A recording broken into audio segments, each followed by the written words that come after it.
being an airline pilot. years of training کے لیے کئی سال تک ٹریننگ حاصل کرنا ہوتی ہے۔ ایک پائلٹ کو ریڈیو کمیونیکیشن اور نیویگیشن کو لرن کرنا ہوتا ہے۔ ریڈیو کمیونیکیشن کا مطلب ہے کہ وہ ٹرانسمیٹرز کے ذریعے پیغام بھیجنا اور پیغام وصول کرنا سیکھتے ہیں۔ نیویگیشن ہوائی راستہ اور جہاز کی ڈائریکشن یعنی کہ سمت اور جہاز کی پوزیشن کا پتہ چلانے میں مدد دیتا ہے۔ ایک پائلٹ کو جہاز اڑانے کے ساتھ ساتھ کسی بھی قسم کی ایمرجنسی یعنی کہ ہنگامی یا اچانک پیش آنے جانے والی مشکلات کا سامنا کرنے کی تربیت بھی دی جاتی ہے۔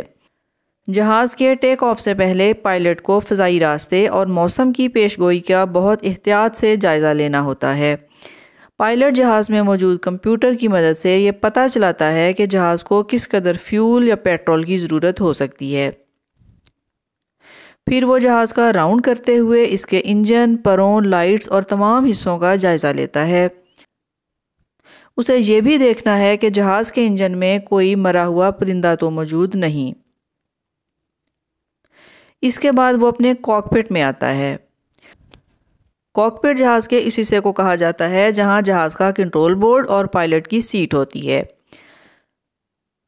اب پائلٹ کو جہاز اڑانے سے پہلے تمام کنٹرول بورڈ کا معائنہ کرنا ہوتا ہے۔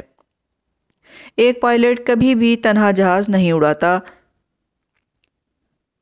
جہاز کی ہر فلائٹ پر 2 پائلٹ ضرور ہوتے ہیں، ایک کیپٹن اور دوسرے کو کو پائلٹ کہا جاتا ہے۔ دونوں مل کر جہاز کنٹرول کرتے ہیں، البتہ فلائٹ اڑانے والا ایک پائلٹ ہی ہوتا ہے۔ وہ ایئر ٹریفک کنٹرول سے مسلسل رابطے میں رہتے ہیں جو انہیں موسمی تبدیلیوں سے خبردار کرتے ہیں اور اس بات کو بھی یقینی بناتے ہیں کہ وہ دوسرے کسی بھی ہوائی جہاز سے مناسب فاصلے پر ہیں، کیونکہ ہوا میں جہازوں کی پرواز کے لیے راستے طے کیے جاتے ہیں اور ان ہوائی راستوں کو ایئر کوریڈورز کہا جاتا ہے۔ لینڈنگ، جہاز کے زمین پر اترنے کے عمل کو لینڈنگ کہا جاتا ہے۔ جہاز کو لینڈ کرنے سے پہلے ایئر ٹریفک کنٹرول کی طرف سے لینڈ کرنے کی اجازت دی جاتی ہے۔ پائلٹ کو یہ دیکھنا ہوتا ہے کہ کوئی دوسرا جہاز رن وے پر موجود نہ ہو۔ جب جہاز زمین کو چھوتا ہے تو وہ اس وقت تقریباً 240 کلومیٹر فی گھنٹہ کی رفتار سے دوڑ سکتا ہے۔ پوسٹ فلائٹ لینڈنگ یعنی جہاز کو حفاظت سے زمین پر اتار لینے کے بعد بھی پائلٹ کا کام ختم نہیں ہوتا۔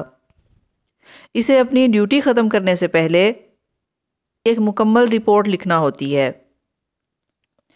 اسے پرواز کے دوران پیش آنے والے تمام حالات و واقعات کو تفصیل سے لکھنا ہے۔